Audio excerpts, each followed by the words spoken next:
Hi, this is Taryn Grome, editor of Pharma Voice. We met with numerous inspirational thought leaders at this year's DIA annual conference as part of our Editors Take video series. I hope you enjoyed this discussion.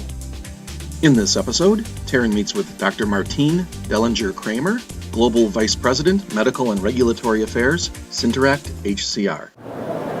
Martine, welcome to Philadelphia and the annual DIA conference.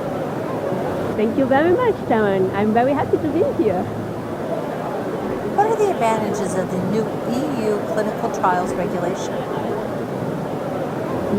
The EU clinical trials regulation, you know that in Europe, when you do a clinical trial, you have to submit in as many countries as you do the study. So if you do a study in 28 countries, you have to submit in 28, but maybe 27 from now on because the UK might go out of the EU.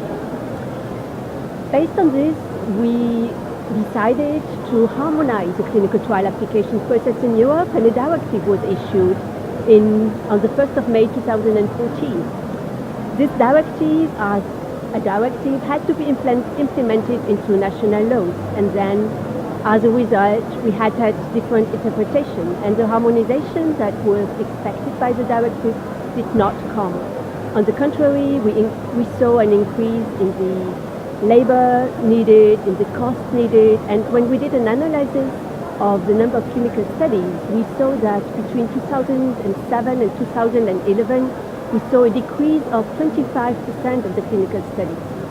So Europe had to take action, and the European Commission decided to revise the directive and to implement a regulation. The difference between a directive and a regulation is that with the regulation, you have a law that is applicable to all the EU. So the regulation was published in May 2014, and it will enter into force in October 2018 as per the last information we have from the European Medicine Agency dated from December.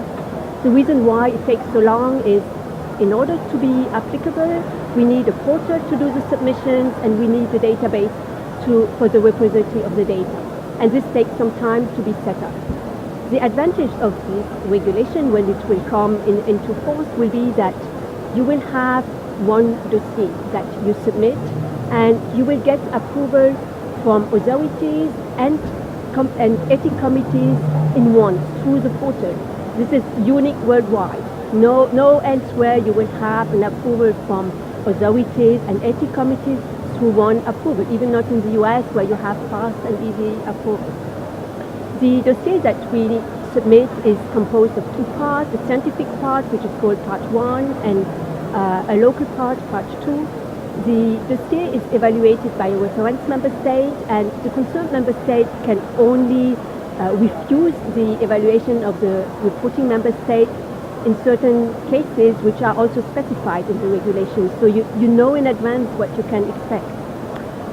An advantage of this regulation are also the timelines. The timelines will now be fixed and harmonized across the EU, which is really an advantage in comparison with what we had so far. And the timelines are such that you can get approval within 60 days if there are no questions, 106 days if there are questions, or 156 days if you have an advanced therapy or complex product. And there have been pilot phases in France and Germany where they have tested already if the timelines can work. And the outcome of France was that the approvals which have taken part so far were done in 57.6 days, and in Germany the average was 49 days. So even below the 60 days, so a real advantage to what we have now. Not only the clinical trial application process is affected, but also monitoring, for example. The regulation opens the door for risk-based monitoring because the sponsor will be allowed to choose between heavy and light monitoring depending on the study and the aim of the study.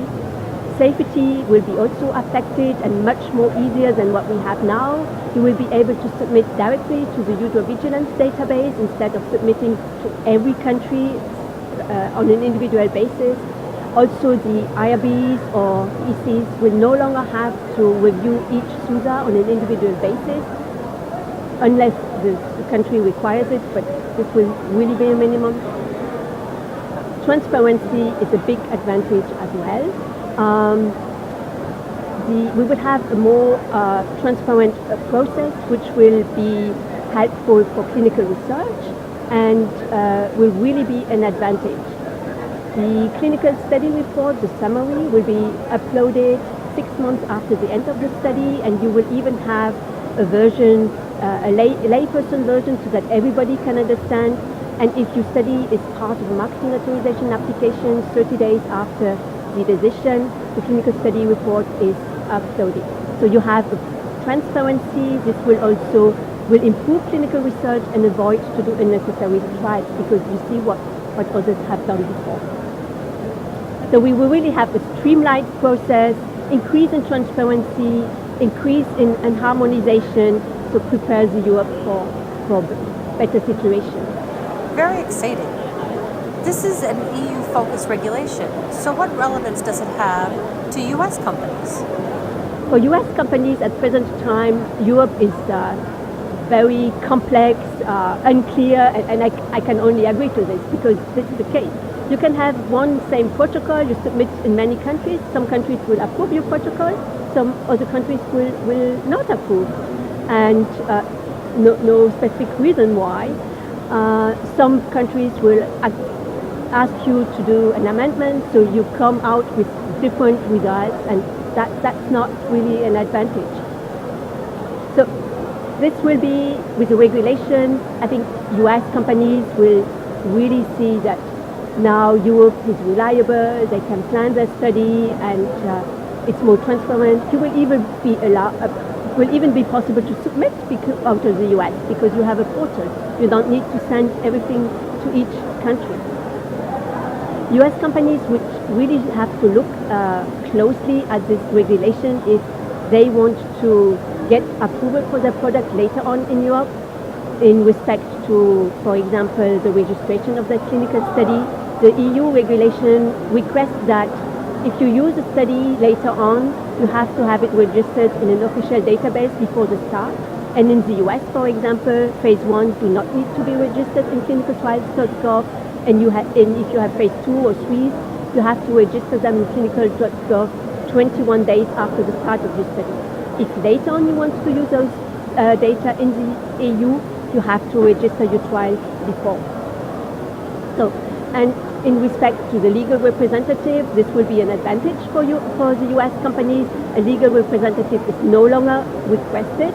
It is an agent that is mandated in the regulation, unless some countries say that they still want a legal representative.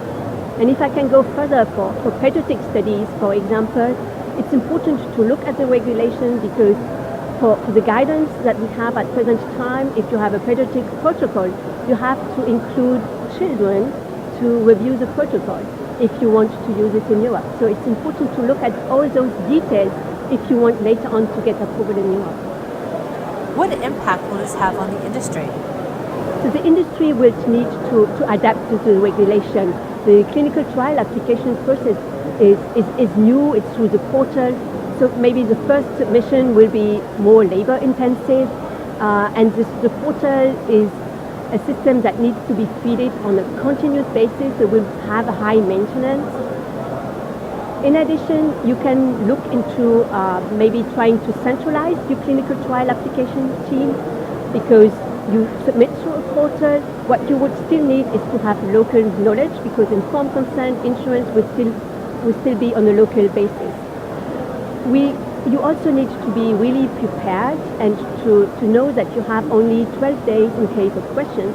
So your whole team worldwide needs to be available in case you have questions from the authority. And in respect to transparency, as I said earlier, the clinical study report will be uploaded. So you will need to have people to look at what can be uploaded in the results and what cannot be uploaded. So don't underestimate the resources that you need to look into this. What can you upload and what don't you want to go into the public domain? So this is what industry will need to also adapt and to get ready for the regulation. Thank you so much for participating. I appreciate it.